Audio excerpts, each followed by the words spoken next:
I wanted to add one more thing to the administrative remedy for sexual harassment. There are certain jurisdictions that do allow punitive damages to punish the offender for sexual harassment complaints under the human rights legislation. Ontario is not one, but Quebec is, and there was a recent case in Quebec where 50,000 damages, punitive damages, was allowed.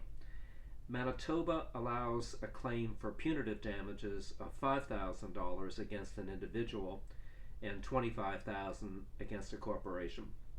Saskatchewan allows a claim of punitive damages, but it cannot exceed the total cap of $20,000.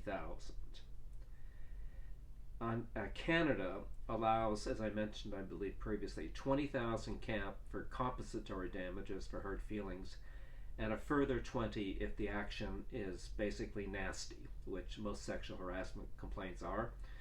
And that additional sum of damages is very often awarded against federally regulated corporations. So those jurisdictions do allow for that remedy. Yukon does allow punitive damages. I'm sorry, Northwest Territory also allows punitive damages up to $10,000. But Ontario and Ontario, BC, and Alberta, and the Maritime provinces do not allow such claims. Why they don't is a creature of the statute, and you would think that sexual harassment complaints are particularly nasty and vicious, particularly where there's uh, physical sexual activity. You'd think that would surely give rise to a punitive damage complaint.